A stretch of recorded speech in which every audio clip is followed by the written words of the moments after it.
Yeah, thank you, please.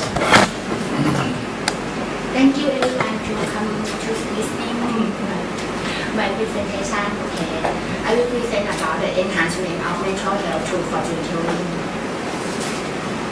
and about my impact. Fortune telling is the practice of predicting information about the person's life, and this research shows the significant proportion of respondents to interviews conducted in Thailand and Philippines have positive experience of consulting fortune teller. People will go to see the fortune teller for advice on just about any issue of life and reduce the stress that people feel in dealing with making life choice and in their conflict with other persons. The result of the interview using a questionnaire guide of 34 questions with 240 respondents supplemented by survey interviews with professionals in different fields of life. Were the primary data source of this research, the research revealed a range of reasons that people see in consult of fortune tellers that are related to mental health, including romantic relationships, financial status, career path, relationships to parents and children, physical health, bioethical dilemmas, and so on. And so in my previous research, one of the objectives in fortune telling as a practice is to offer counseling support rather than simply believe in the accuracy of the predictions that are made. This research shows that we can enhance mental health of individuals and of community through fortune telling. The roles of fortune telling in mental public health and the ethics of practice were analyzed.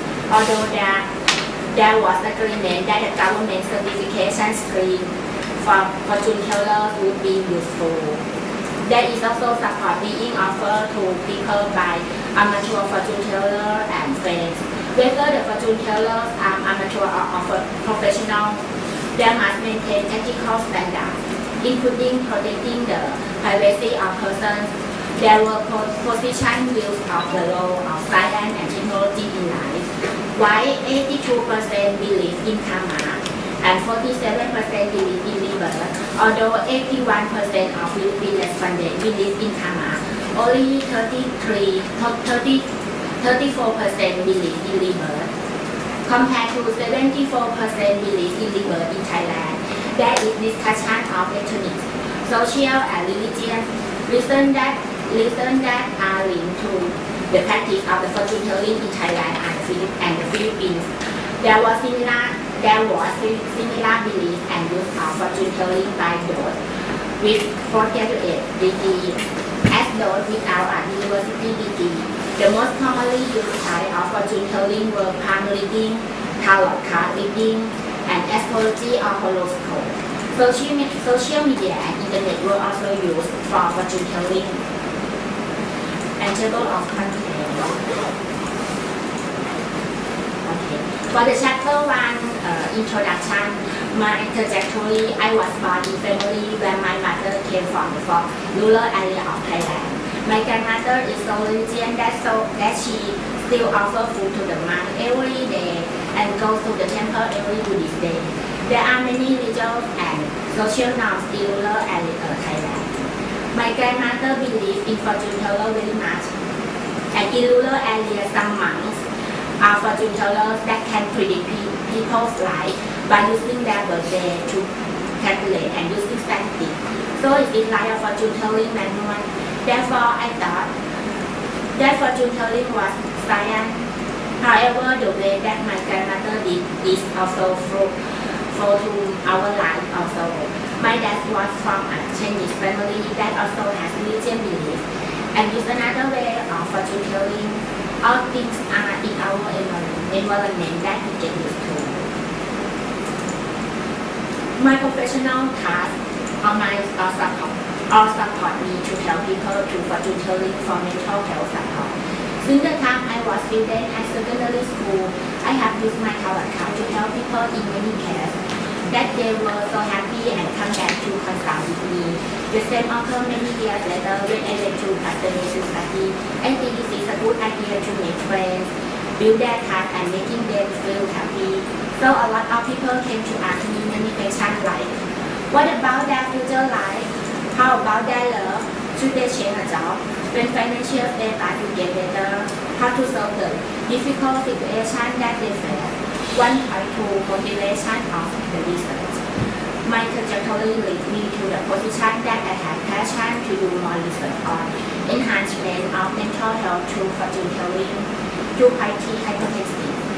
Fortune telling is inexpensive and simple support for mental health that can ease the burden of individuals as well as on social workers and psychologists. 1.4 General objectives. The general objectives of this research are as follows. 1. To investigate the use of fortune telling by different types of people.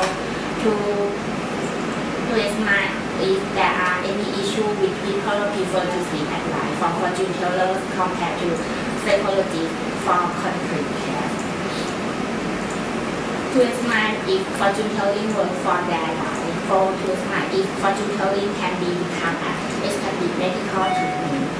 1.5 Specific objectives. The additional specific research objectives of this research are to examine the attitude of fortune telling in the Philippines with comparison to that Thailand. To gather a survey of attitude to fortune telling from individuals in other countries. 3. To gather a range of experience of fortune telling with professionals in several fields. 4. To examine the role of the fortune telling as mental health support as outlined in the general objectives. And this is the figure 1 corridor in my house.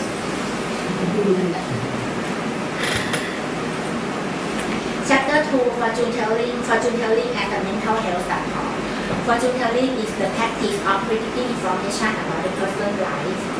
People will go to see fortune teller for advice on just about any issue, but many patients they have any relate to mental health. 2.2 Type of fortune telling. 2.2.1 Meaning of the characteristics of zodiac and astrology style. Certainly to audience no method of divination is looking to the star. And 2.2.2 Tarot cards. Many people think this practice has a mystical Asian background, but in fact they are European playing cards. The first documented tarot deck was made in Milan, Italy in the mid-1400s, and even then they were simply for playing games.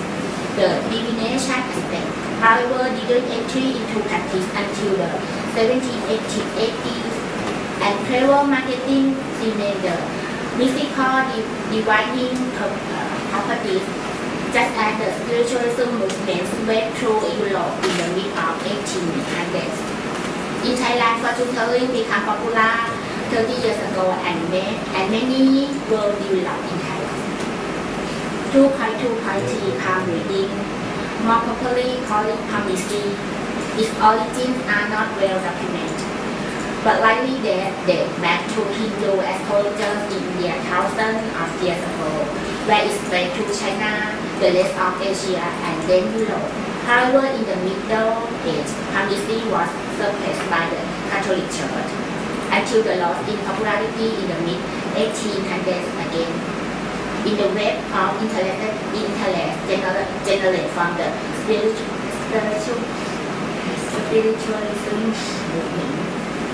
2.2.4 Numerology. A belief that the number that pertain to your life, birthday, age, time of birth, number of letter in your name, etc. can predict certain traits on events. Numerology is based on several ancient traditions from a variety of cultures, including China, Hebrew, Hindu, Egyptian, and even Pythagoras, the famous mathematician who lived in ancient Greece. 2.2.5 Pulse survey, pulse reading. This is important in Chinese medicine. And 2.2.6 Gene test. Fortune telling with genetic test and diagnostic test and medical test is part of the technological fixed paradigm that we see after the Human Genome Project completion. And 2.2.7 Pilot astrology is involved using green paradigm, which are trained to pick out tarot light fortune cards. 2.2.6 Soul reading, 2.2.9 Signature reading, 2.2.10 Horoscope, 2.2.11 Birthday prediction, and 2.2.12 Light graph. 2.2.13 Communicate with spirit through psychic. After somebody dies, if we would like to contact with their spirit, they need to contact them through psychic, as Maya mentioned yesterday. 2.2.14 Number of identity card. 2.2.15 Everything. 2.2.16 Healing prediction. 2.2.17 Name forecasting. 2.2.18 Poker card reading. And 2.2.19 Month fortune teller. 2.2.20 I Ching. 2.2.21 Lucky phone number. And 2.2.22 fortune stick. The last one 2.2.23 Feng Shui or animistic belief. In chapter 3, religion, faith, values, life and science, faith and religion. Religion serves important roles in the life of people.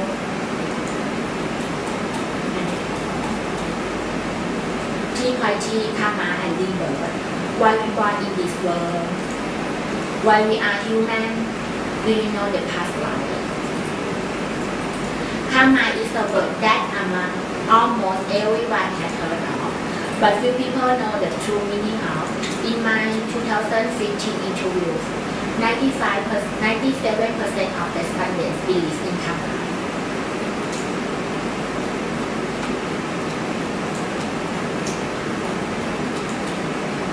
And figure 15 relationship between a child and kitten. This is my nephew and neighbor kitten. And chapter 4 conceptualization of health. What is health? Health includes growth, psychological and mental, mind and body that make people healthy. And figure 15 Maslow pyramid. Figure 15 shows that the most fundamental and basic 4 layers of the pyramid content was Maslow, called deficiency need or the need, extreme friendship and love, security and physical needs. 4.4 Mental illness, suicide and the law of fortune tellers. Mental illness is one of the ethical issues that fortune tellers are faced with when they consult with clients. One of the extreme risks is suicide. The great majority of people who experience a mental illness do not die by suicide. However, of those who die from suicide, more than 90% have an unstable mental disorder. People who die by suicide are frequently experiencing undertreated or untreated depression. Worldwide suicide is among the 3 leading causes of death among people aged 15 to 44.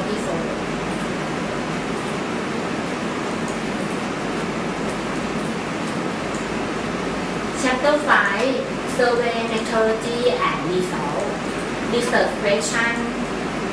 The questions to answer in the research are as follows. 1. To confirm the results of my master thesis that show that majority of people prefer to see a fortune teller compared to psychologists. 2. How can we apply mental health indicators to case study of people who are seeking my advice of fortune telling? 3. Do Buddhists and animists show more favor towards fortune telling compared to the people from another faith? 4. To compare the results in the Philippines to Thailand. 5. To examine the links between belief in karma and reliance upon fortune teller. 6. How does fortune telling reinforce pre-existing life choice and compared to newly generated ideas. 5.2 methodology. The dissertation was conducted by using a qualitative research methodology to answer the research question. 5.3 sample characteristics. Table 1 sample characteristics.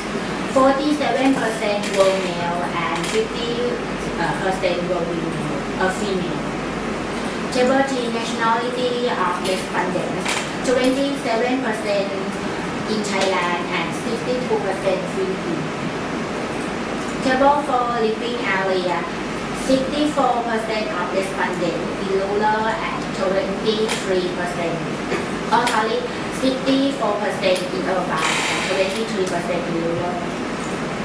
And table 5 religions of respondents. 43 Christian, 17 Roman Catholic, 6% Muslim, 22% Buddhist, and 1.3% Hindu. Table 6 occupation of respondents. 36% were students. Table 7 marital status of respondents. 57% were single and 32% in marriage. Table 8 33% of respondents having children. Table 10 education level of respondents. 11% from high school, 8% 2-year college. 37% university graduate, 38% postgraduate degree. 5.4 practice of sitting fortune tellers in response to Q1, which asked respondents, what do you think about fortune tellers? There were 226 comments from the 240 respondents.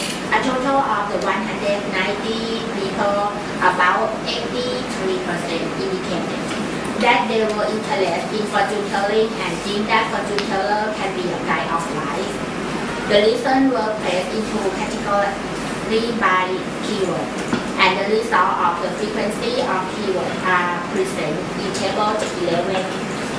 For the category help or helpful, example comments are helping people to be more careful and going better. Someone who helps you identify your current situation and offers suggestions for solution. And for the category predict the future, example comments are fortune teller is the one that sees your future or what will be on future. And for the category skill, example comments are people with data thinking skills. For the counselor and counseling, example can be counselor. And for the category provide guidance, example comment are I feel amazed, yet sometimes it hurts when they tell the truth. I think of them as guidance to the path of life was taken, was talking. And table 11 analysis of attitude to fortune teller. 10% the keyword about the fortune teller is predict, and 6% predict the future, 6% provide guidance. Table 12, how often do you consult fortune teller? 48% never consult, 17% took 1 or 2 times per year, and 12% more than 3 times often per year. Table 13, how many kinds of fortune did you see? 36% see about palm reading and 33% tarot card, 25% astrology and horoscope. 5.7 psychological reason to visit fortune teller. A fundamental question of this research is to find out why people visit fortune tellers. They were asked Q5. When you get confused, who is the person you prefer to talk with? There were 237 persons who asked this question, and the results are calculated based on the total number of persons who respond. Family crisis. The topic about the family crisis, 47% talk to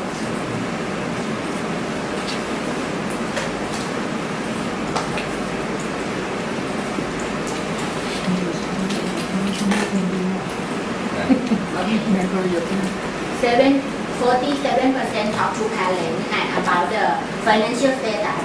51% talk to parents and relatives. About the study problem, 55% talk to close friends. Topic relationship with people, 48% talk to close friends and health condition, 49% talk to parents and relatives.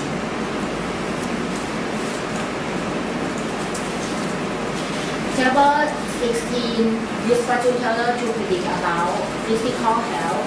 17% say yes. And table 17, have you ever talked to counselor or psychologist? 28% say yes.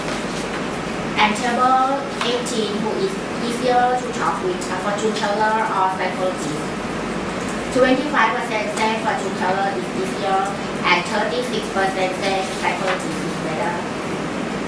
Table 19 talk to a fortune teller or psychologist using social network. Almost 8% say yes. And table 20, how do you feel compared to the face-to-face consultation? 70% say depend more on the person than on the method.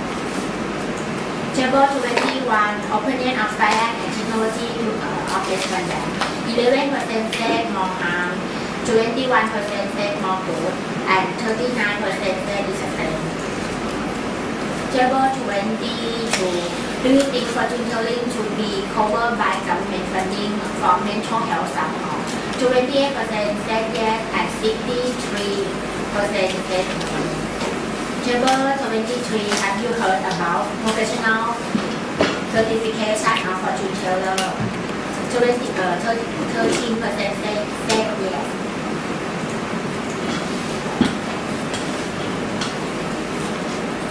And for the table 23, image of light. Question 22 asks about, do you please explain fully in sentence and or picture the image that come to mind when you heard the word life? Any idea you have on life?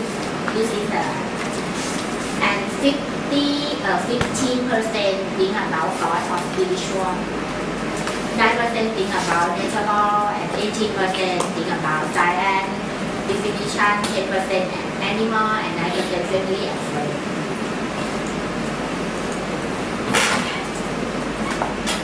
Table 27, what do you think about the word of supernatural? 12% not explainable, and 3% God or spiritual, 9% not nature, and 8% not normal. Table 28, believe in lucky number of respondents. 51% said yes. The next question is probably on luck, karma, and genetics. Q22, when a baby is born with a disease or disability, what do you think is the cause? 24% think is random and 73% genetic disease. 18% is karma. 20% something bad in the mother did and 10% something bad in the father did. Table 30, religious with daily life of respondent. 68% very important. Table 31, how often of respondent to go to church? 31% say more than 3 times per month. And table 32, how often to pray or meditate? 54% of respondents said every day. Table 32 is sample of prediction coming to the summary of respondents. 14% said about the romantic relationship, 10% work life, 10% relationship with other people, and 8% family, also 5% accident.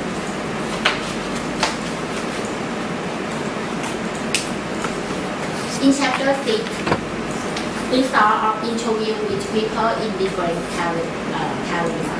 Interview will conduct with person from a range of career to explore the diversity of use of fortune telling. 6.1 Business owner. What do you think about fortune telling in your work? She says, as business owner, I think fortune telling is one of the most important things to provide focus, such as the date and time for grand opening of business or new location of business. I need a fortune teller to check which location can be the best in that area. And 6.2 fortune teller account reader. What do you think about fortune telling in your work? I don't consider what I do to be fortune telling. I use my psychic ability to give practical guidance with actionable steps to take charge of the client life. Please share some case and experience in your professional life that are related to fortune telling. I cannot talk about specific cases as they are confidential, but I have had a number of people who come to me after being to counselor looking for answer to why they are unhappy and they got the answer they need in a reading. I have been able to help connect people wanting to know about a parent that either didn't meet or who died when they were young and give them a closure they need.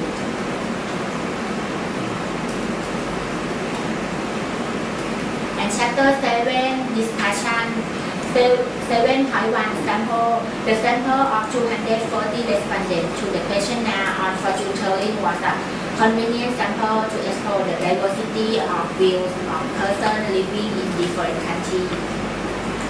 Figure 19 comparison of respondents to the questionnaire research by country. 52% from Philippines and 27% Thailand. Figure 20 education level of respondents. 38% postgraduate degree and 37% university graduate. 7.2 predictors of seeking fortune teller. The association between education and attitude of fortune telling were explored and found that those with a postgraduate degree has 91 respondents, and they were just slightly or more likely to use fortune teller than those without any degree.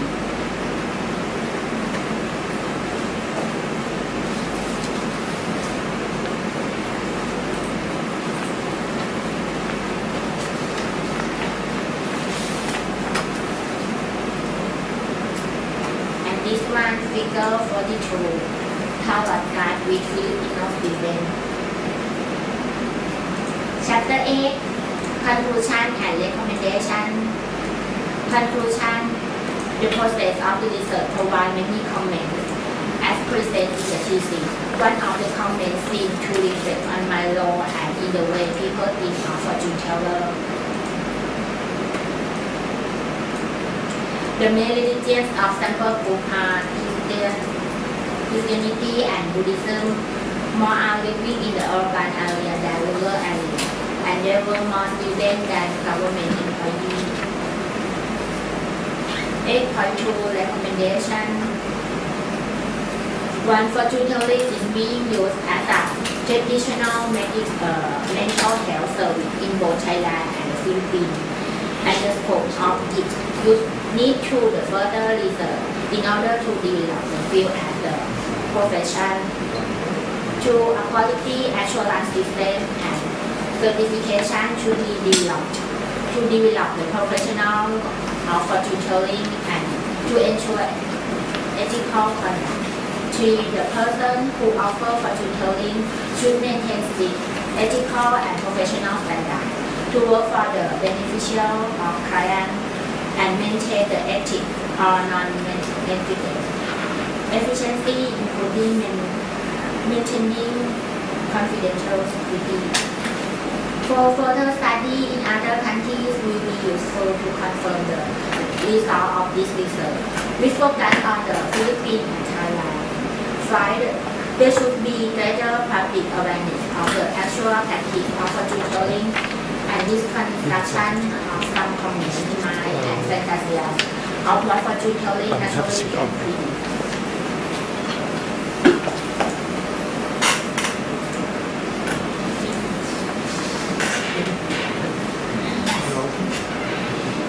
And more is a This is the appendix that including my questionnaire, also the anything, the original of the answer from each question.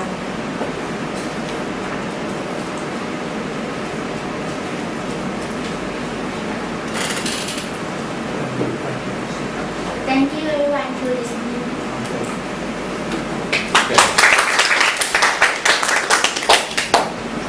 Okay, thank you, Ananya, for the presentation. We'd like to ask for comments, questions, suggestions. Ravi, would you like to start? Okay. Thank you. Congratulations, Ananya, for arriving at this stage. And for those of us who already have PhDs, we know the struggle and the process. It's not always easy. It's always trial and tribulation in the process of reaching this stage. I have one or two questions that I'd like to ask you, but I'll start with one first, and we'll ask the others to also contribute, and then I'll come back to later. Very interesting presentation, because very rarely we see a topic on fortune telling. And you have given, I was looking at your thesis, reading it yesterday and also today, you have given a very thorough explanation about the types of fortune telling, especially here in Thailand, and also the attitudes towards those practices, right? So I think this is a valuable data that you can probably use it for several publications later on, in journal if you want to. My question to you is pertaining to the gap in knowledge. Usually when we start a research because we do not know about something, and we engage in a research process in order to find out the thing that we do not know. We call it gap in knowledge, right? And you have identified your research question. Now, if you could tell us, probably in a one-liner or probably in a few sentences, what is the gap in knowledge that your research is attempting to answer? What is the one thing that my research is answering this question? What is the gap in knowledge? Okay.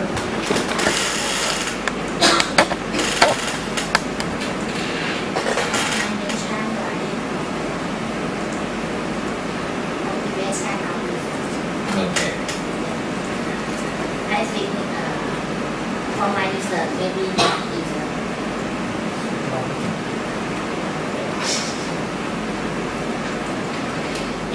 the gap of research.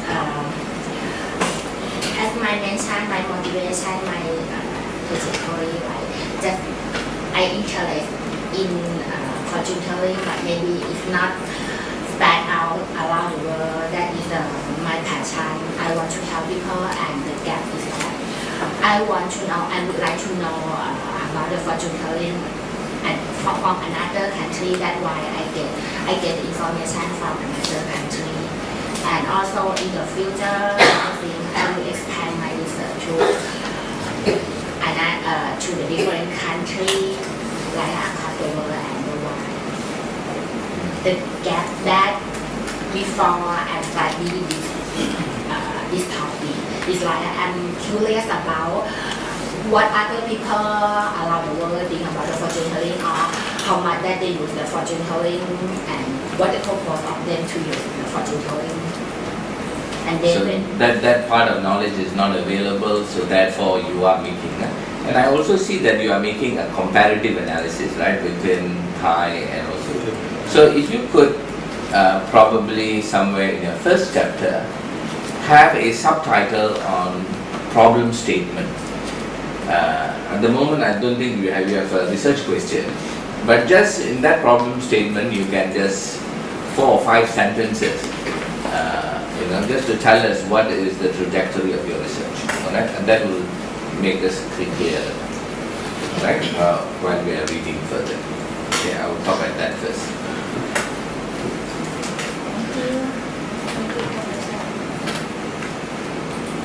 It's a suggestion to include. Maya, please use the mic. Yeah, Mike. Your Are you comments. asking? Yeah, for your comments to follow on. Yeah. Yeah, I'm asking, are we repeating Ravi's question?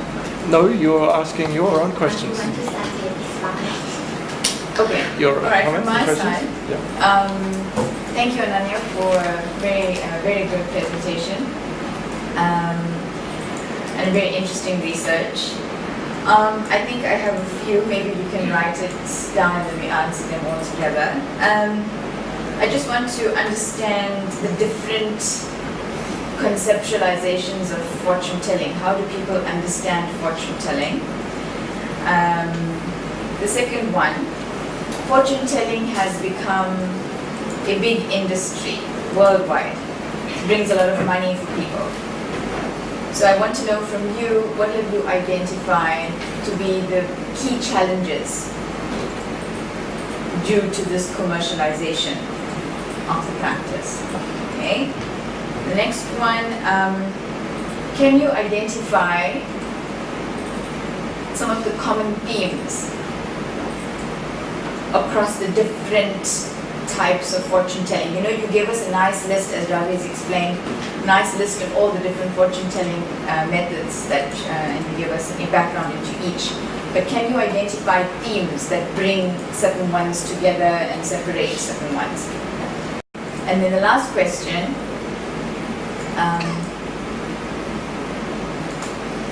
do you think fortune telling is a feasible option to implement as a counseling method in the workplace?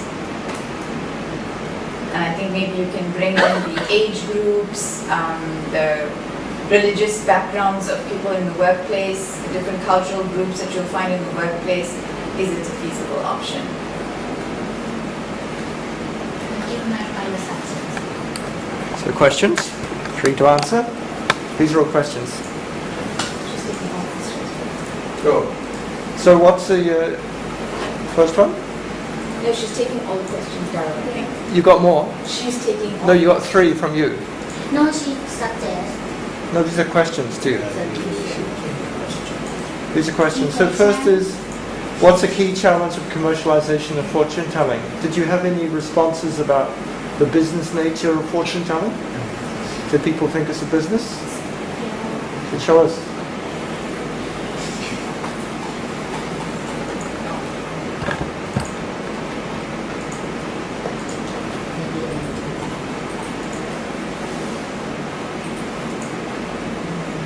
You can also search by keywords.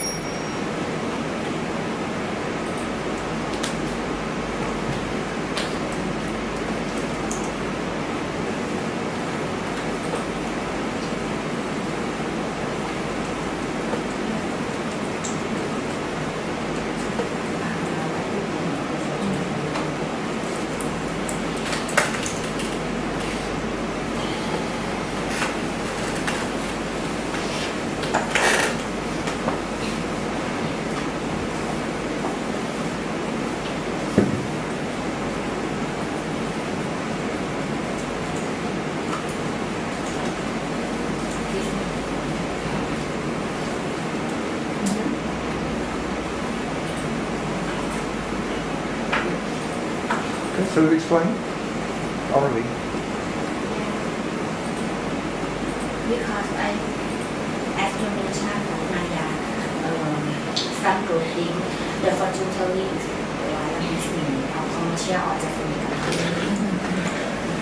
That's why we need to develop the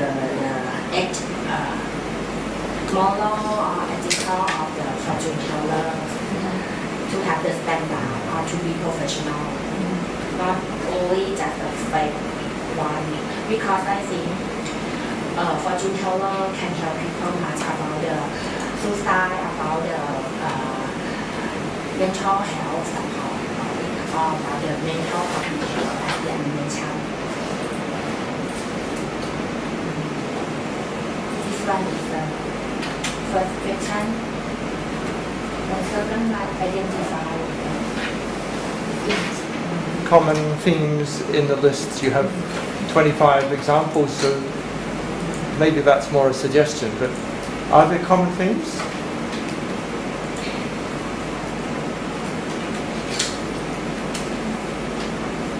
Why do some people use palms and some people use tarot cards? Is there a common theme between them? They seem different. But what's the similarity? Everything I identify in artistic. Yeah. But what, as my experience, maybe people just prefer the way that it depends by person who they come to see me, right? Depend by, as I mentioned, right? Depend by person more than income. So if I, as you said, so if I trust you, I don't mind what, if it's you're breaking eggs, or if you're using a parrot, I just trust you. I think maybe what I was asking is maybe you can consider putting that as an analysis, was to see are these methods used based on personality of the person, or are the different methods used based on astrological predictions, or that kind of, so just to group maybe 5 of them seem to be looking towards personality and things like that.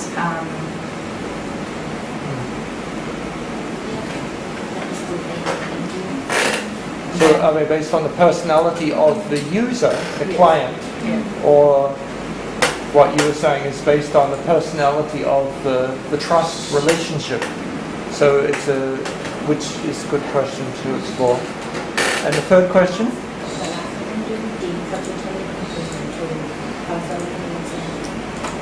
So you must give some examples maybe here. Is it feasible to use fortune telling for HRM in the workplace? How do you do it? And the is informal, informal, right? Okay, that people touch me because of my role, and I just when the first one come to see me and then just stand out to another one about the result, and they come to talk to me mouth to mouth. And from my experience, HRM, human resource management, right? I need to contact with people, even they are employee or belong of the company. Also, I need to control the regulation or conduct the things to the people, right? That is a lead me to talk with people, to talk to employee, or to talk in a different topic. Even the personal topic like a family crisis or financial status or the conflict between subordinate and the boss or something.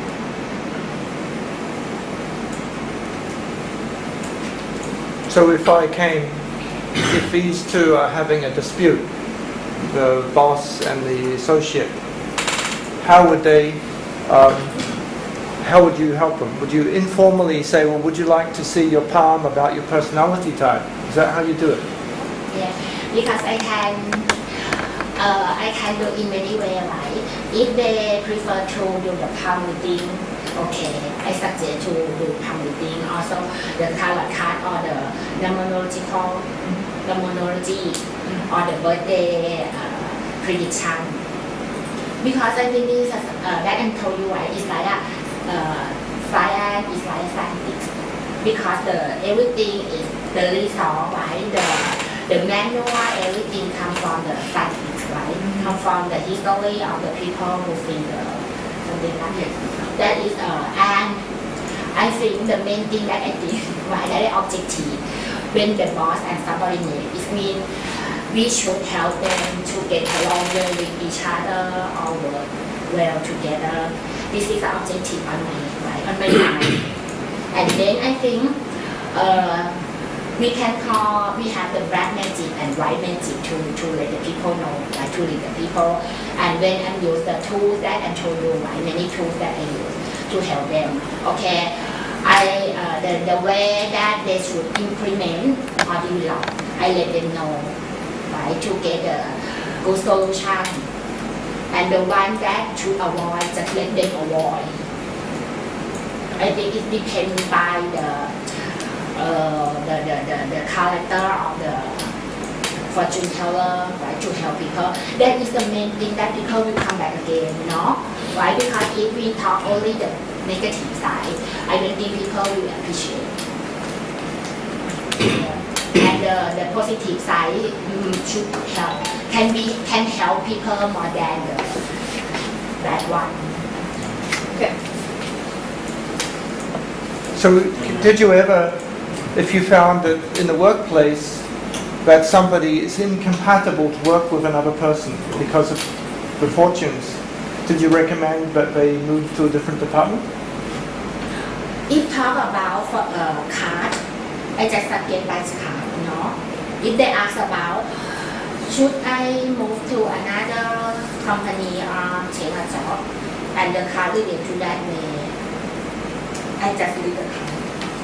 But the way is a good. I think finally it depends by them to make a decision. That's why I say fortune teller is like a guide of life.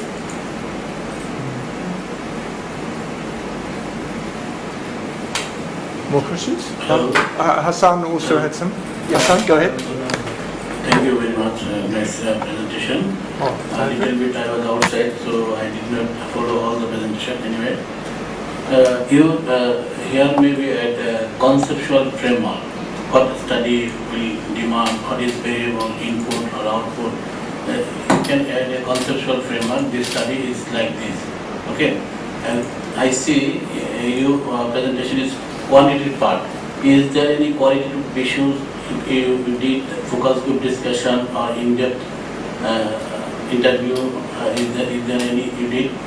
Or another is you say the input is fortune telling. Okay, output is mental support. Is there any cross analysis or correlation or regression you find that if I fortune telling and the mental support is improved or decrease, or any cross analysis or cross step or correlation regression analysis you did? Is there any what your policy recommendation from your study? Thank you. Okay, thank you. So you have first your conceptual framework. Second, what was the qualitative research that you did, like interview? And third was the policy recommendations that maybe you'd like to see them again. You sure?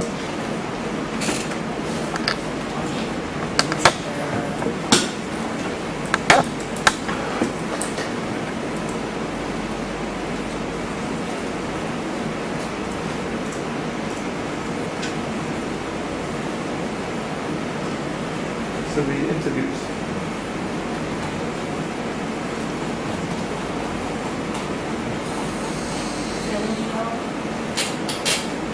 Yep.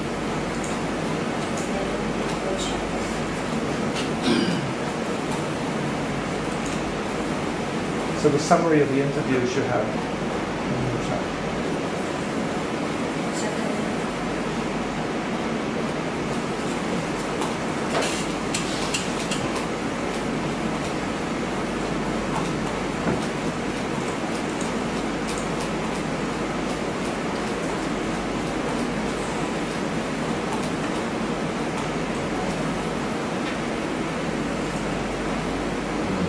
Yep. So this is explained. This was your qualitative. Why did you do the qualitative interviews to supplement the other survey? I want to get more information about my team because I think the questionnaire maybe not enough because questionnaire is like a quality, right? And this is quality. That's why on the 7 professional tasks in a different career. So who did you ask? You asked business owner? Yes, I have a business owner and fortune teller. This is a account card leader, and using lucky phone number is the fortune teller also. And the professional of philosophy in university and palliative care professional. and meditation and immunity feature. Also the international organization employee. Okay, and then the policy recommendations you have, he asked. Okay, he's interested in policy, so Policy. yeah, so what do you recommend to the government?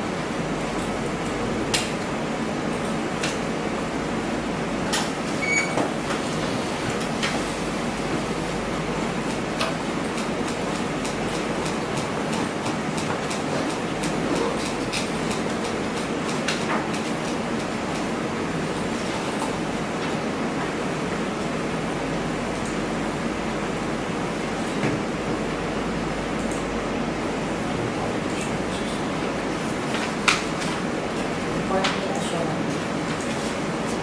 This is my recommendation. Speak louder.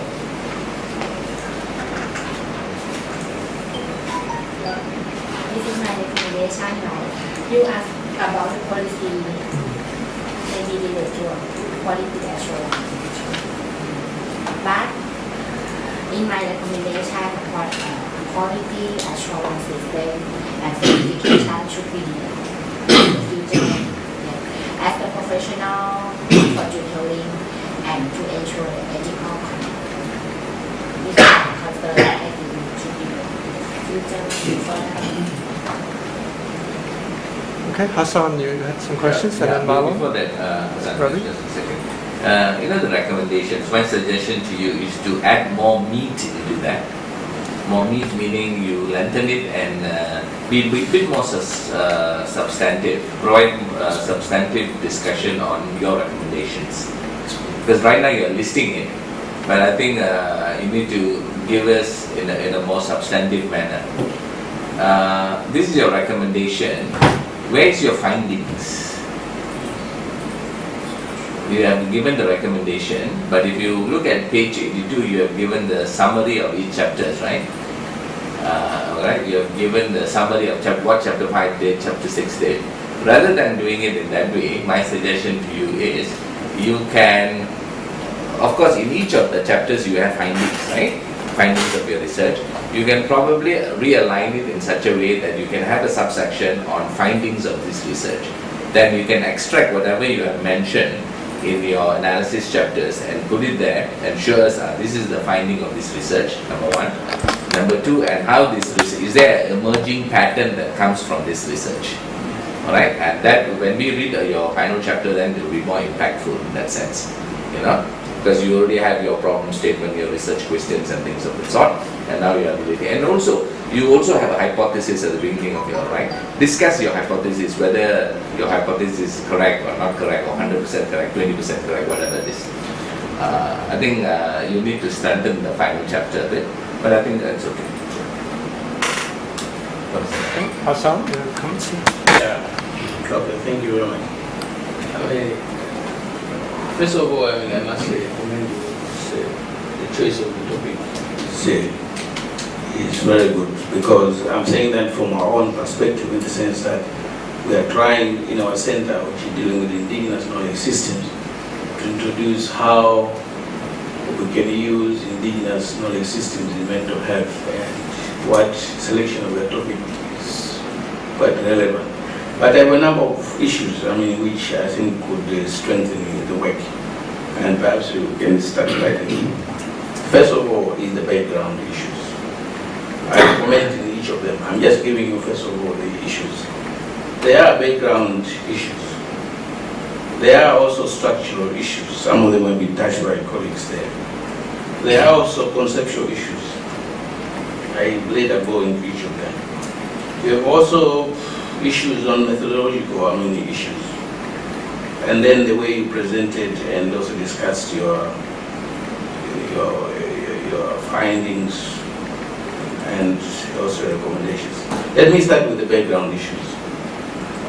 One thing I must comment in the sense that any dissertation, whether it is honors, masters or PhD, as Rav is pointed out, we expect that it must contribute to gaps existing in the knowledge field of fortune telling and issues of mental health. And I must comment one thing, that also in the dissertation there must be a kind of originality, which you did. That one was very impressive, when you started by giving your own background, how, I don't know whether it was your grandmother or your rural background, contributed to your interest in fortune-telling issues. I think that is something which should come on, because it gives your work a purpose. And also that comes also to the issue of structural issues, in the sense that once you give your work an originality, it brings certain issues in the knowledge domain. What are the gaps? What are the questions which trouble you? And these are important in the sense that they give, as I said, they give your work a general objective, a purpose. And those questions which you pointed later, I come to those structural issues, they also help you in the formulation of what is your problem. Because the problem, I must be honest with you, the problem for me is not clear.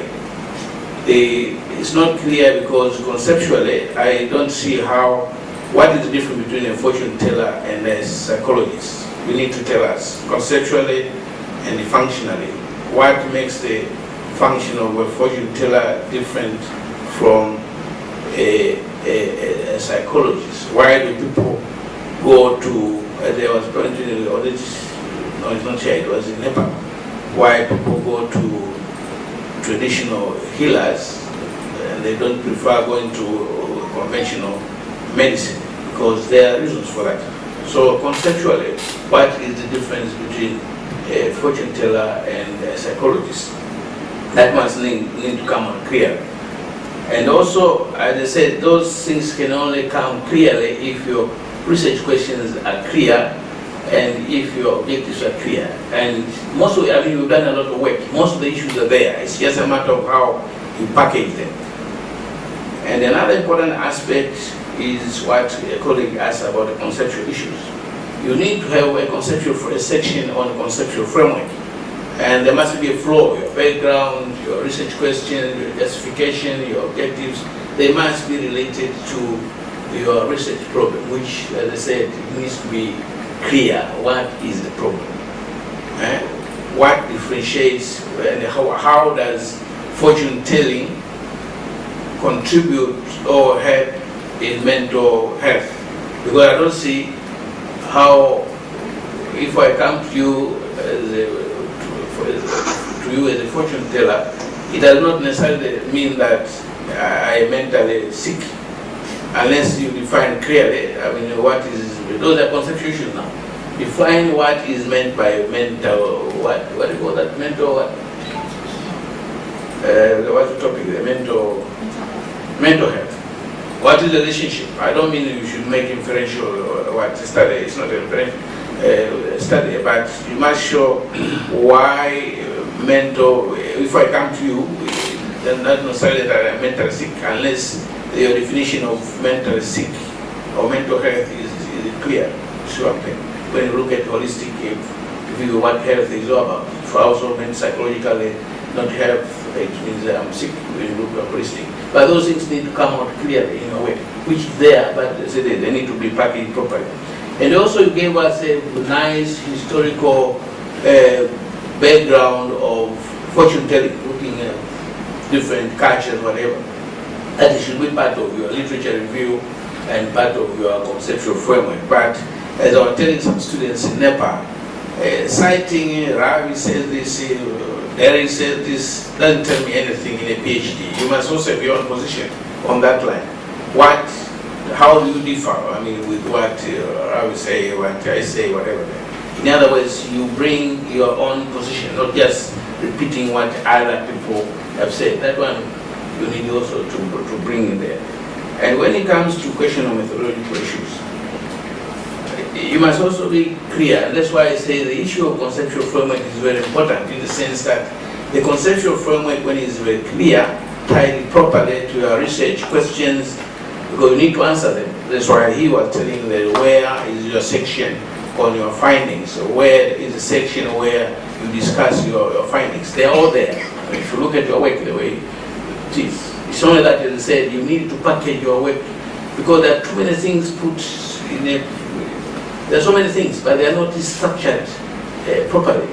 That's why also in the background chapter, introductory chapter, you must have a section to say chapter 1 dealing with this one, chapter 2 dealing with this one. Chapter 1 is the background, the objectives, research questions, significance of the study, and also a section there, there's dissertation based on the research questions, based on the objectives of the study. The study is structured in this one. Chapter 2 will be conceptual, framework or literature review section. This will be methodology. This one will be findings, presentation of findings. This one will be your discussion of findings and your conclusion and recommendation. It must have that kind of a flow, which is not there, because sometimes you go to chapter 5 where you are answering as if you are already you are still in the methodology. So those things need to be clear and sometimes supported by literature sources. And also, you are dealing with a cultural issue. Fortune telling involves cultural issues. That's why you also need to tell us, how does religion come into fortune telling? If I'm a Muslim and they come to you as a Buddhist or as a Hindu, how does my religion influence? Because we talk with the question of belief, because fortune telling also goes together with the belief systems. Because if I don't believe in what you are telling, because my religion is different from yours, does there conceptually, I mean, is there an influence between religious belief and the outcome of fortune telling? I mean, those are issues where you need to go into literature. That's why Ravi was saying, I mean, writing a PhD is not a child, because that's not everybody writes a PhD. Other people start and don't go far. So you need to grapple on those issues. You are dealing with the cultural issues, belief, spiritual issues. Those things also, when they impact on your methodology, your sampling procedure, who will be involved in your study, and why. And at the same time, it also impacts on your methods of data collection.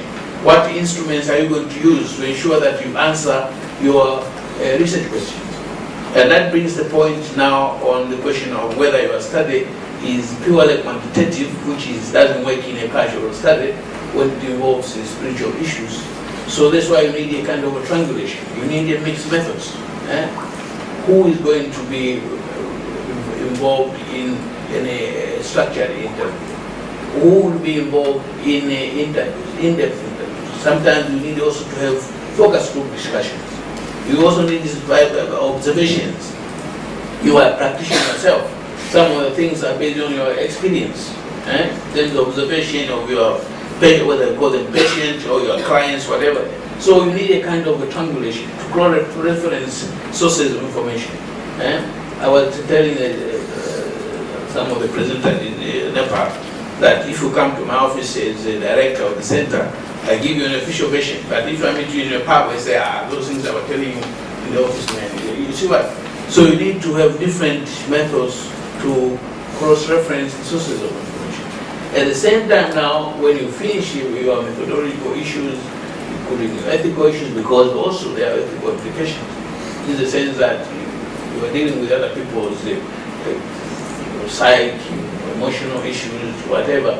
So the issue of confidentiality, those things is also as a section of methodology to pinpoint what ethical issues are you taking into consideration when you are conducting your study, and the question of informed consent and other ethical issues which you know, because you are dealing with my privacy.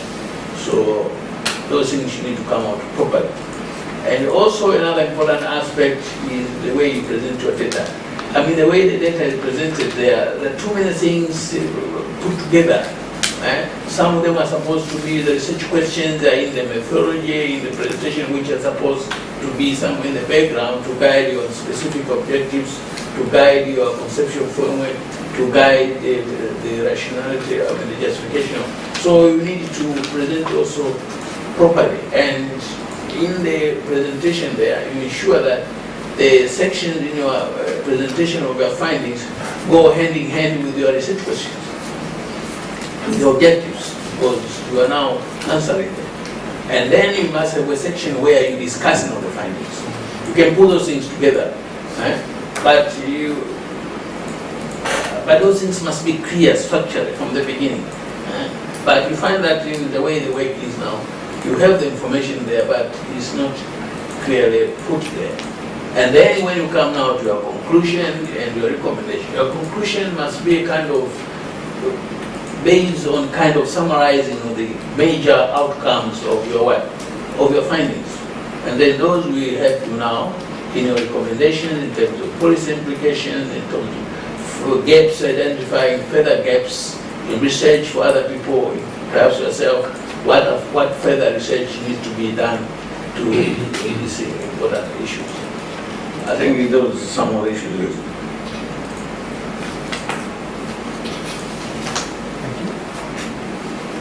Thank you, Agent, for your All the suggestions, Marlon? I guess I just have to repeat and opposite what they have said. Well, I think it's more on structure, as they have observed. It would help really if you have a conceptual or theoretical framework. That would help a lot. You have 6 problems. Are we able to answer all the 6? Also, in your discussion, presentation of findings, it would be of help if you just follow your questions, answer them, and then please use your related literature in discussing your findings. The purpose of the related literature is to help you formulate your instrument, to discuss your results, to confirm your hypothesis or to reject it, among other things. So when you discuss, when you answer your research questions, you go back to your related literature. Is there anything you read that supports your findings, or is it something new that has not been written before? Some of the, like number 4, compared to results in the Philippines to Thailand. So which of the 2 countries rely more on fortune telling than on psychologists? They have the answer to this. Which of the 2 countries from all your respondents did you discover whether Philippines rely more, respondents from the Philippines rely more on fortune tellers than on psychologists, or are those respondents in Thailand relying more on fortune tellers and psychologists? If this is not there, you can just, I think, to refocus it, you remove, if there is no finding to support the research question.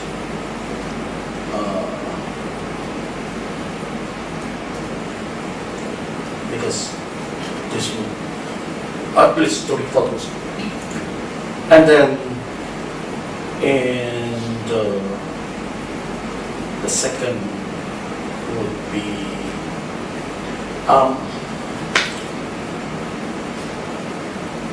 the findings and your discussion again in your paper. I think most of the results are more on who the respondents are. You have many tables there. Who the respondents are, whether there are more male and female, there are more of this group and less of this group. But we need to see more answers to your research questions. More answers to your research questions. You code your qualitative data. Coding will help, so that it will be easier for you to arrange common themes, emerging concepts, new concepts. So probably you identify what are the common themes, common things in the responses, and then you code it, and then present the coding system that you use, so that you will be able to analyze better the qualitative data. You have a rich qualitative data. You just need to take which of the ideas came out from your interviews best answer your research questions. So coding will help a lot. And then, again, the framework will really reorganize things will happen, including your research questions. We need the framework. Now, whether it's theoretical or conceptual, you talk to your advisor, whether it's theoretical or conceptual, or what fits your paper, based on the recommendation of your advisor. I think that's all. Everything they've said, I think I agree. In your conclusion, again, where is it? A summary and conclusion. The difference between a summary and a conclusion, a summary contains the simple presentation of what is the motivation behind the research, what are you trying to discover, how did you try to answer what you would like to discover, and the conclusion will be the presentation of your general assumptions, conclusions, answers to your research questions. So please say more in your recommendation. You explain why we need to have quality assurance. Probably, since this is a PhD paper, give us suggestions on what contains a quality assurance framework for fortune tellers or code of say, is there a code of conduct for fortune tellers? So that we can have a tangible product. But this is my first time to encounter really people fortune telling. We have many fortune tellers, obviously, in Manila, but we don't have much paper on them, because generally there is a general impression of they are just fooling people. So they don't do research on them. But I think we need to do research on them because they are a cultural fixture in our society. They are there. And I think they will stay there until people continue to question what may happen in the future. So let's continue. So those are the things that I would like to say about your paper. I will not question the content, but it's more on structure, the presentation of your data, the presentation of the data, the arrangement of the paper, so that will make it more logical and rational. And major would be the coding of your qualitative data. You need to code your qualitative data to help you do the discussion, explain the findings. There are many coding mechanisms that you can use in qualitative research. So you can adopt any of those coding systems to code your findings. Can you maybe show the tables we've been asked? The first question was about Philippines and Thailand comparison. Because knowledge from the Philippines is particularly interesting.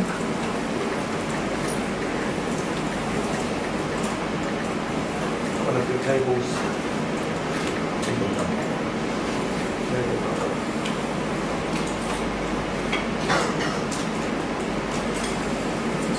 Your sampling method is purposive, convenience. Convenience probably. Just please add that. So this was sampling method table is 35. It's like one.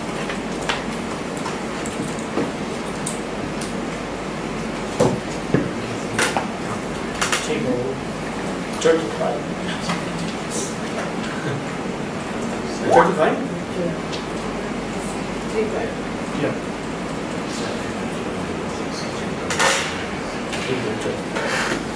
Table 35. You say it's on page 118.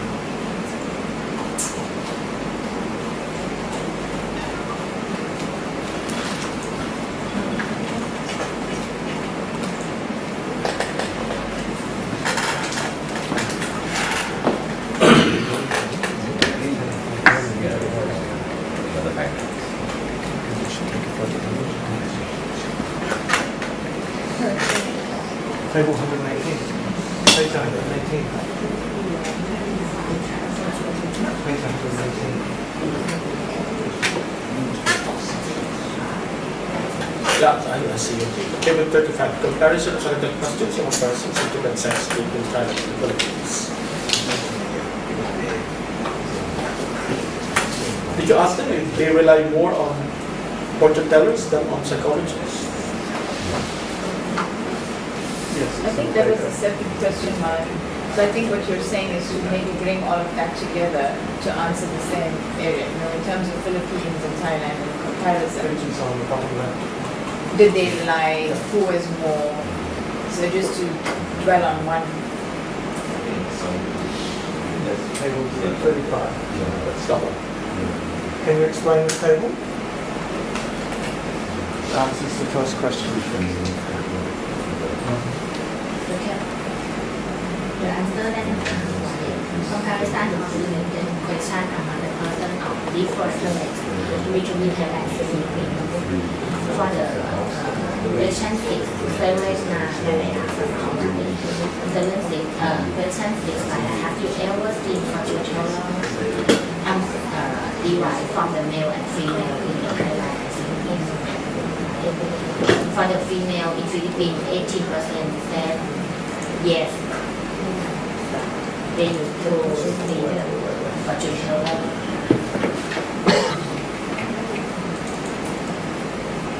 And for the question 7, have you ever talked to a counselor or psychologist? 70% of female in Philippines said they used to see yes. And 44% for male say yes. So it's just on the presentation. And then can you Okay. go to your table of contents, please? Go to your table of contents. At the beginning.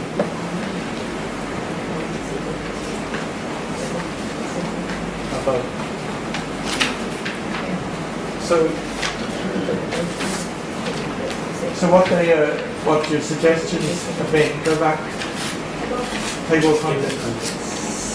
So your conceptual nature, the way that it's organized at the moment, chapter 4 is on the conceptualization of health. Okay, so the concept notes of health are in chapter 4. Chapter 3 is a discussion of the concepts of religion, faith, Yeah. values, life and science. So the conceptual framework is in chapter 3 and All chapter those 4. would have gone up there. I mean, section, you discussed those issues. Yeah. And So then it's- you tie them now to your findings there. How are the results there? Because there's so many things up. Or if you can create a structure, probably. Yeah, I think if the framework is there, then you can show that religion is related to, you know, concepts of health related to it, and then put a little structure, just a diagram. Then you can, But it yeah. must be tied to the So we can follow the flow. And then the output side of it will be the research questions to say these are the things that we're considering, and then. Even just a simple input through code and output. Maybe. It's just easier for us to. But anyway, thank you, congratulations for a great. Having listened to the comments that we have heard before, I would like to add that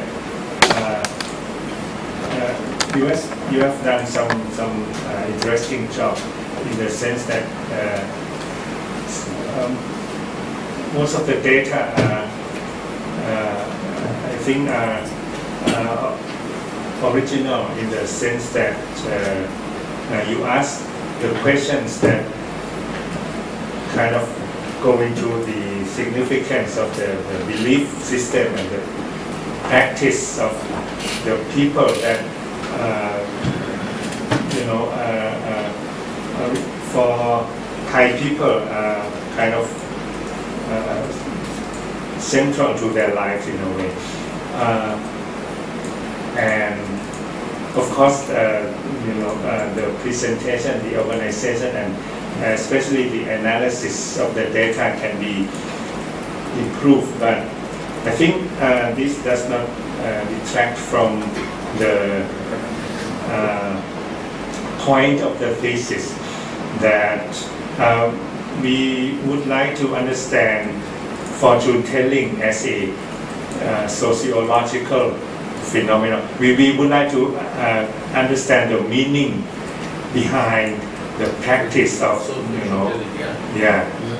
going to fortune tellers and the practice of fortune telling. No matter what kind, there are so many kinds. We want to understand the role that this kind of practice plays in society. So improvement of mental health is one thing. It could be other thing, but the focus of the thesis is on this. So there should be something like interviews of the people who visit the fortune tellers, asking these people, after they have visited the fortune teller, about the reason why they do so, and once you get this data, you can analyze them. In many people, many scholars are doing this. They are using the methods borrowed from the humanities. Because this is social science in a way. I look at this as social science. But it has a connection with the humanities when you analyze the content of the text of the interview and try to find deeper meanings. So you can look up some theories. Another critical comment. You have got a lot of critical comments, but just one more thing is that there should be some more theoretical side of what you are doing, so that you can tie up, as Ravi has said, looking for the gap and anything. So some kind of theory, there are many of them in sociology, in philosophy, in science studies, whatever, and you can tie up with the theories that serve to explain or serve to help us in looking for the deeper meanings behind those texts. There are some. You have asked the people who visit the fortune tellers about why they go there, and they say, they want to feel better and so on. And then you ask the question, why do they need to go to fortune tellers? As opposed to in the West, people they go to the drugstore more, and they eat, they take medication when they feel depressed or when they have anxiety, things like that. But in Thailand, it's a hypothesis anyway. A study like this could confirm or kind of reject this hypothesis that in Thailand people rely more on fortune telling than medication, when they have something like that would be a good contribution. So the data are, as Ravi has said, the data are really useful, and you asked some, you did some original question, but that you could work a bit more on the analysis part, and linking up with the theories. Well, I think many people talk about the questioning for you already, but my concern is about the fortune telling itself, like astrology. We should investigate whether epistemology of it, the metaphysics of it. How true is it in itself? It's not like in Philippines when you mentioned that people think that it's a fraud, but in many ways that in Thailand, the way we've been practicing fortune telling, because they believe that there's some truth in it. Like a lady who wrote her own story, Kun Sapan Thempasit, I think she wrote and she studied fortune telling herself and look at her own life, and she found out that it's very true in her own life. So that's a first-hand experience. In this case, I think you should investigate more upon this subject. Yeah. And I wonder how many of you have been reading the people who came to you. How many people came to you ready for the reading? Can you guess the estimation of those people In your life? in your life? How A many? lot. 100? 100. Over 100? Yeah, She did over one 100. reading with me one very, very gay question. She did one. But I forgot everything about it. So was it true? Now I do not know He whether forgot. it's true. He forgot. Short memory.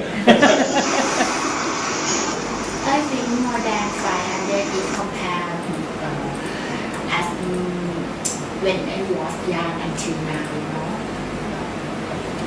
All of my friends was friends in my community, in my social, right? All of them visit me. Then, yeah, including you. Including some examiners. Professor Hassan.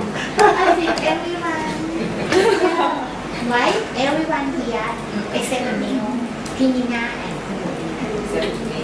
Oh yeah, yeah. It's like that. It's Not talk mine, not about. mine yet. Ah. It's talk about in this law maybe 90%, right? And do you think professors get good karma from asking difficult questions or bad? Did you think about that before you asked your question?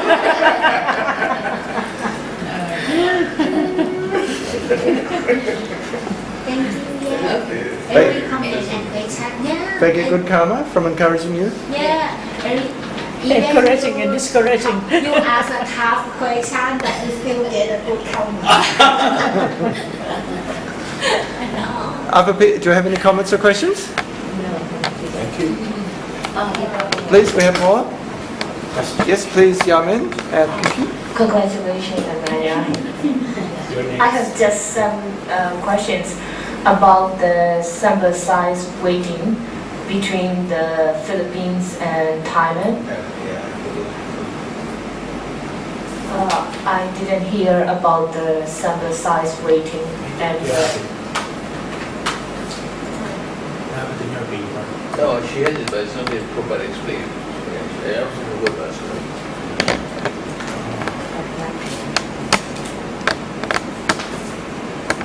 So you make a note to add the sample size to make it clearer, but it is here, yeah? There, please, please. Put that in your methodology. Absolutely, yeah. And also the choice of the 148. Yeah. From the Philippines. And then you, and this is the sample size from this sample, and in the 2015 it was more of a Thailand sample. So this is the, and maybe in 2019 you'll do a questionnaire in some other country here, Bangladesh or something else. So gradually each year you can explore different countries and go to South Africa and talk to the fortune.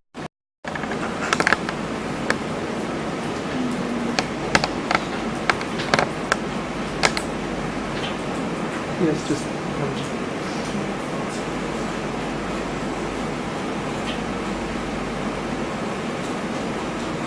Divisibility. Spelling, yeah, that's it.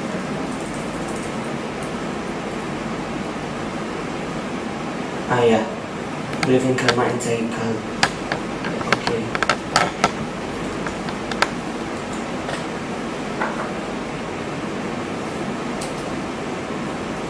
sugar figure maybe. Yeah, would you like to explain more about this first?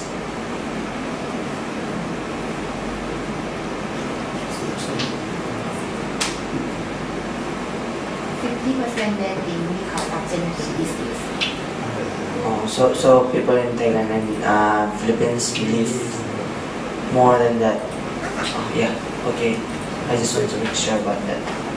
What about in Indonesia? Do you think people believe in karma? That genetic disease is because of something bad you did? I don't know the data, but in my experience, I found so many people still believe that about karma. Yep. Yeah, but for the educated people, they know about why it happens and how they should manage the children and give them education in Turkey. Okay, thank you. Then yesterday we talked about the karma. Yeah. Oh yeah. Something that the mother did, is it related to the karma, or is it about the present or the past? The something that the father did, something that the mother did, is it because of the behavior when the pregnancy, or you tell about the did in the past? This one we talk about the behavior or the things that it's like When the pregnancy. yeah. Oh yeah. So it's the different one, the karma and the something that the mother did and the father did. Yeah. Or the genetic of the father or mother side. Okay, thank you. And in fact, this question is really interesting. We looked at 25 or 30 years ago in the Human Genome Project how people were understanding genetic disease, and basically between the East and the West. In the West, more people thought it's bad luck, nothing to do with their moral behavior.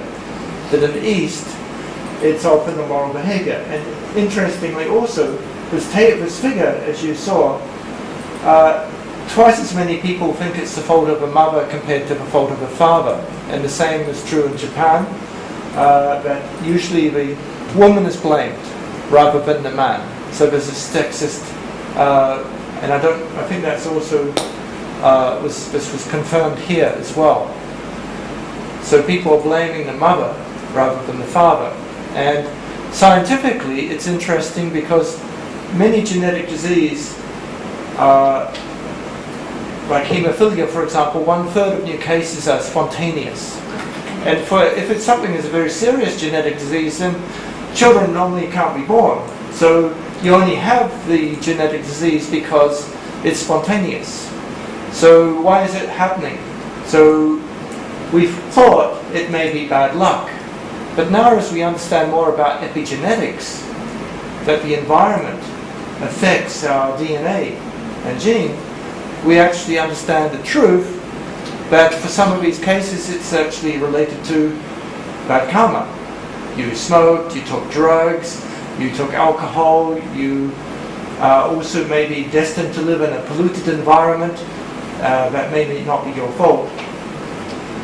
So that's interesting. I had also, we don't have time, but a couple very long comments, one from Ananya in Mozambique, saying traditional doctors from the Makonda tribe, the northern part of Mozambique, have quite serious traditional medicines, and he talked about that in fortune telling. Osama is on Skype. He talked that he understands fortune telling is to do with one's calling in life, and if the universe is the input, your calling is the output. And fortune telling helps a person's identity and their proper offering in the world. And he also congratulates you on your business. Okay, as does Len. I think you have a lot of comments. Congratulations from everybody for good work, and some in the revised thesis. You got some good suggestions. Thank you. Hassan? No, I just a last comment. I think you must also go through the work. Some of the sentences are too long, and the meaning is to be lost. Okay. Look at the sentences; they're too long. Yeah. So make a shorter sentence. Okay, thank you. Thank you. Right?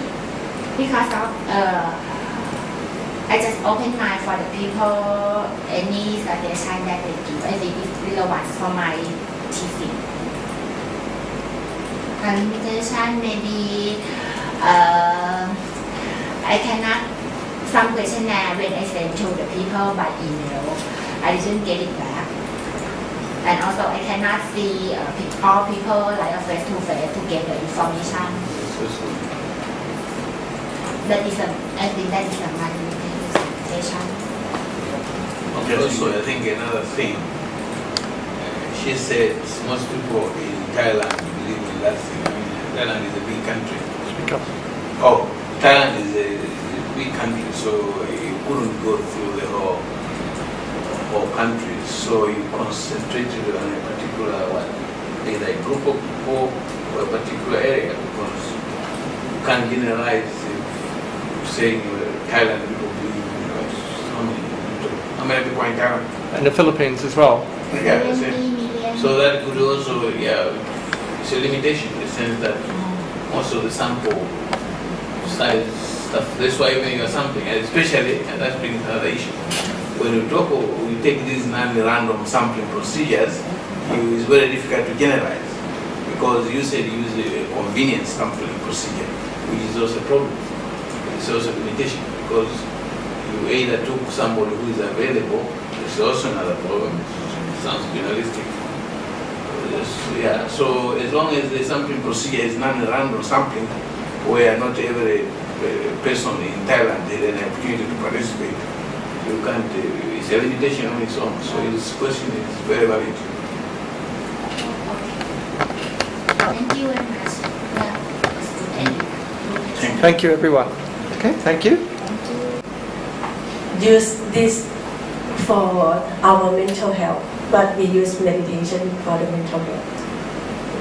It's interesting for comments to add, maybe Ananya, to have a talk about some people who don't use fortune telling in Thailand, even though it's not because they don't believe in karma, it's actually because they believe more strongly in karma. Yeah? Yeah, and that your karma will determine your future, so there's nothing you can do about it. Just make good karma. Yes. Meditate. Yes. Yeah, please. I joined the temple too, and I think as a Buddhist, majority of people in Thailand, we know that Buddhist. So we've been taught all this stuff of karma, do something good, otherwise something bad can happen to you, stuff like that. So it's kind of in our blood already, understand that already, that watch out for karma. So what I'm trying to say is for the temple that we join, basically in Lord Buddha teaching, they teach about fact of life. Whatever you do, the cause of the situation, which is that if you do something good, you got good thing back in return. Sometimes it's not right away, but maybe near future. But the minute that you do something good, a lot of times we feel good about it. That is like a reward. That is like a good karma back to you already instantly. So then we don't need to rely on someone to tell us that you do this, okay, and then you're gonna get lotto or something like that, So, but I do have great experience in my life with fortune teller. So, not going to see them, but luckily that they walk up to me, and really it's funny. It's kind of a true fact of what they're telling me. So I have nothing against them. One day, I don't know who you are, but guarantee whatever you do in life going to be great. Okay, thank you. And what we're doing is wonderful. You're going to travel around the world. Oh, I do? Yeah, you will. Trust me, and I do. Things like that. So it's kind of amazing. The latest one I got is somebody walk up to my jewelry store and just said, I see the light come out from my store. And I'm kind of like, okay. So I just want to see where it came from. So walk up to me and just say, it's you. And then, what are you?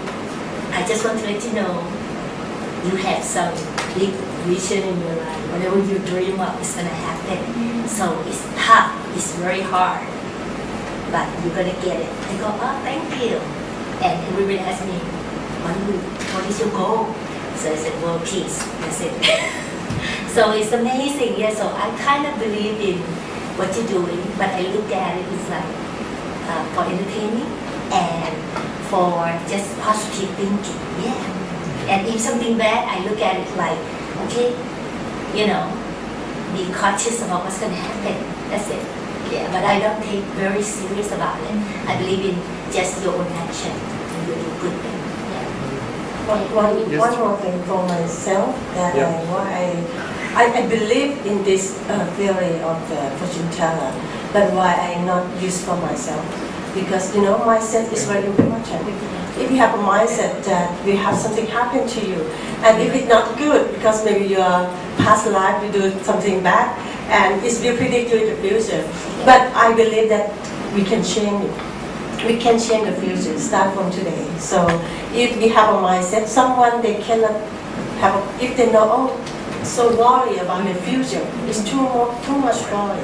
So that's why we try to, we change ourselves today for our better life in the future. Yes.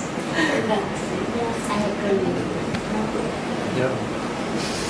Yeah, I think it's kind of a very interesting discussion because in philosophy, we often have had the discussion about free will and determinism.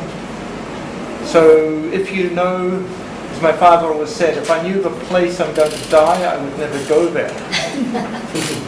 And he lived to 97, so but he didn't. In the end, he destiny called, and he didn't really ask. Maybe he went to the wrong place. But this is an interesting issue, and a long discussion in religion, in genetics, in philosophy, and does it affect us that we know the future? So if I know that tomorrow I'm going to die, does it have a different attitude today?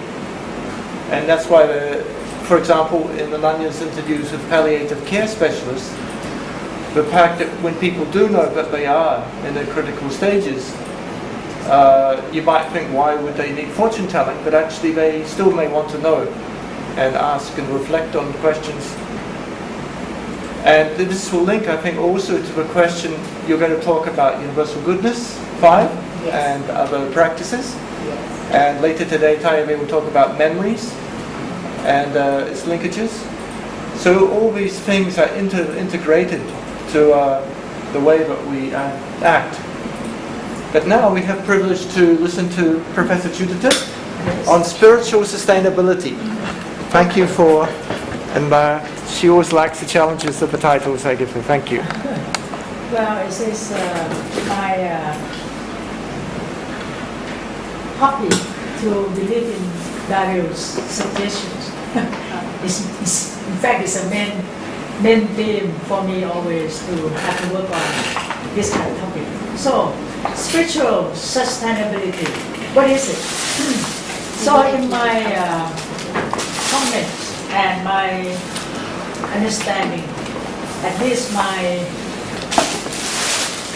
belief, the spiritual sustainability concerns with man being in harmony with the whole environment. The vision that enables to extend from our home, our neighbors, to the state, to the country, the continent, and the whole world, and even the galaxy and the universe. So, in other words, it means that we are part of everything. So, how can we have such a state of mind to become part of everything? In the ancient ideas from the Upanishad, the Brahman and the Atman relationship between the two, it means that we have to be one with everything. Yourself becomes part of the Brahman. In other words, it's a oneness of the power that sustains the cosmos and the interior self. The self and the Brahman becomes one. So it means that we and the whole world are in the unity. And I would like to show you a movie. It's only a few minutes.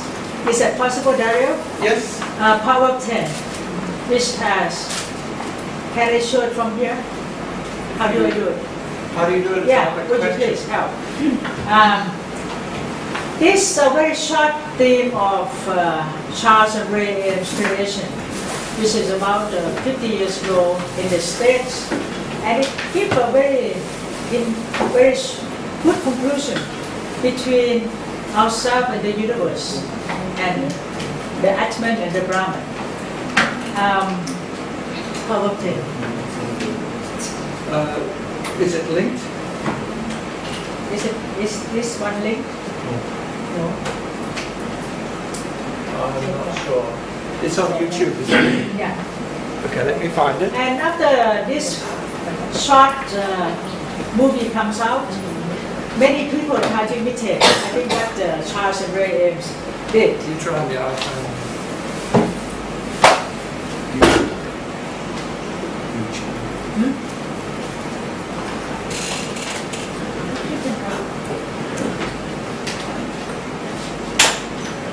This one? Yeah, right. 9 minutes? Yeah, 9 minutes. I hope you can spare Maybe 9 the minutes. speakers on this are better, so.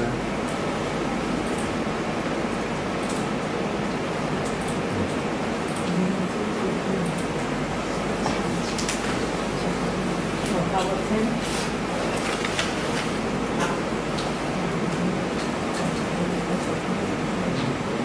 Yeah. Oh, okay.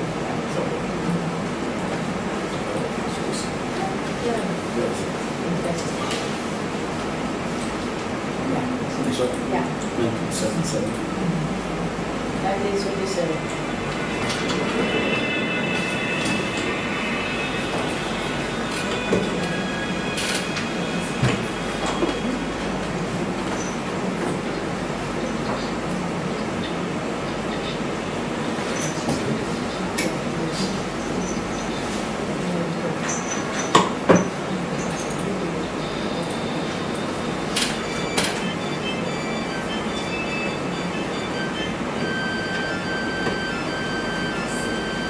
Can you hear?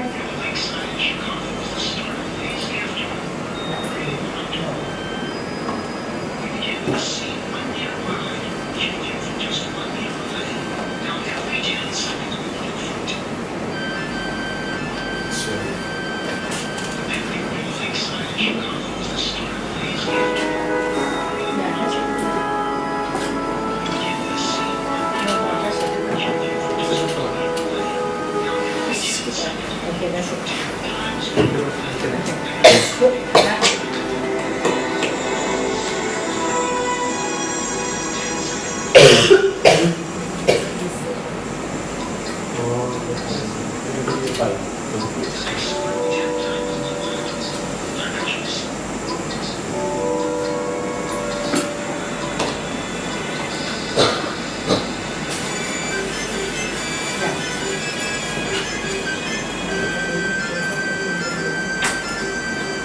The picnic near the lakeside in Chicago was the start of a lazy afternoon, early one October. We begin with a scene 1 meter wide, which we view from just 1 meter away. Now every 10 seconds we will look from 10 times farther away, and our field of view will be 10 times wider.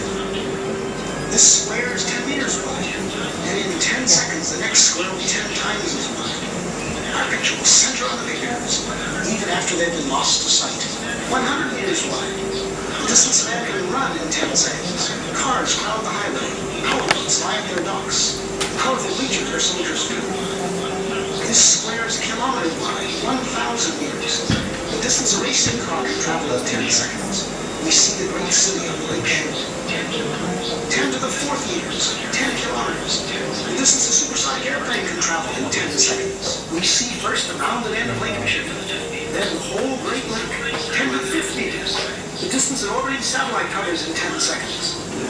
Long parades of clouds.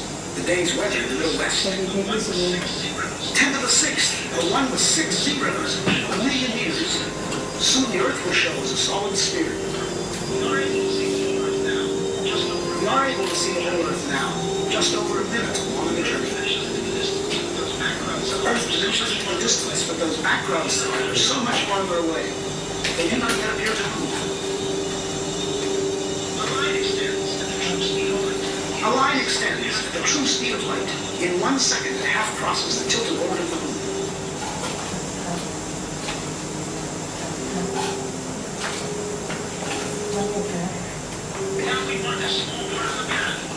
Now we mark a small part of the path in which the Earth moves about the Sun. Now the orbital paths of the neighbor planets. Venus, and Mars, then Mercury. Entering our field of view is the glowing center of our solar system, the sun. Followed by the massive outer planets, swinging wide in their big orbits.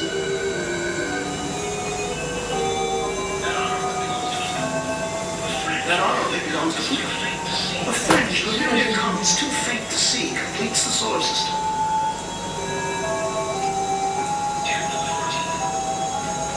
10 to the 14th. As the solar system shrinks to one bright point in distance, our sun is plainly now only one among the stars.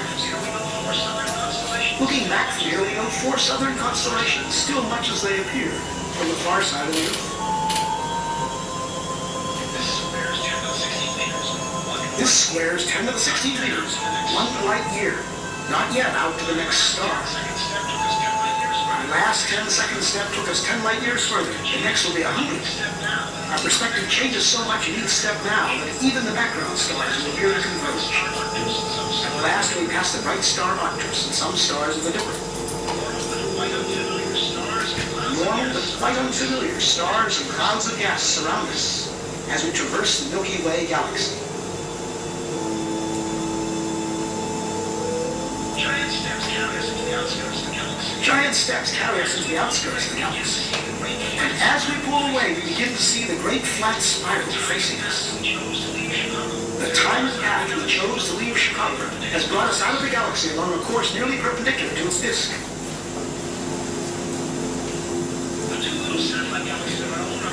The two little satellite galaxies of our own are the clouds of Magellan. 10 to the 22nd power, 1 million light years.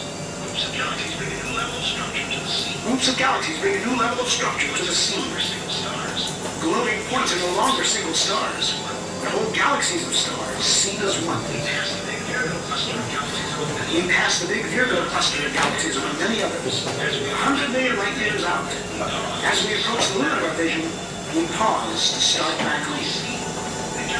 This lowly scene, the galaxies like dust, is what most of space looks like. This emptiness is normal. The richness of our own neighborhood is the exception. The trip back to the picnic on the lakefront will be a sped up version, reducing the distance to the Earth's surface by 1 power of 10 every 2 seconds. In each 2 seconds, we'll appear to cover 90% of the remaining distance back to Earth. Notice the alternation between great activity and relativity. A rhythm that will continue all the way to our next goal, a proton in the nucleus of carbon atoms beneath the skin on the hand of a sleeping man at the picnic.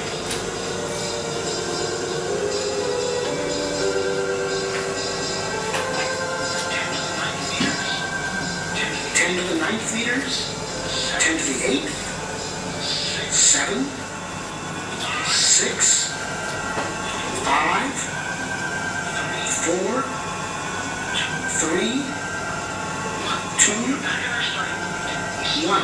We are back in our starting point. We slow up at 1 meter, 10 to the 0 power. Now we reduce the distance to our final destination by 90% every 10 seconds. Each step much smaller than the one before.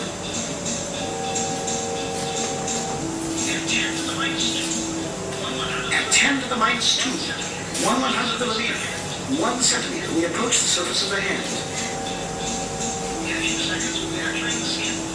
In a few seconds, we'll be entering the skin, crossing layer after layer from the outermost dead cells into a tiny blood vessel within. Skin layers vanish and turn. An outer layer of cells, felty collagen. The capillary containing red blood cells and a roughly lymphocyte. We enter the white cell. Among its vital organelles, the porous wall of the cell nucleus appears. The nucleus within holds the heredity of the man in the coiled coils of DNA. As we close in, we come to the double helix itself, a molecule like a long twisted ladder whose rungs of paired bases spell out twice, in an alphabet of 4 letters, the words of the powerful genetic message. At the atomic scale, the interplay of form and motion becomes more visible. We focus on one commonplace group of 3 hydrogen atoms bonded by electrical forces to a carbon atom. 4 electrons make up the outer shell of the carbon itself. They appear in quantum motion as a swarm of shimmering points. At 10 to the minus 10 meters, 1 angstrom, we find ourselves right among those outer electrons. Now we come upon the 2 inner electrons held in a tighter snare. As we draw toward the atom's attracting center, we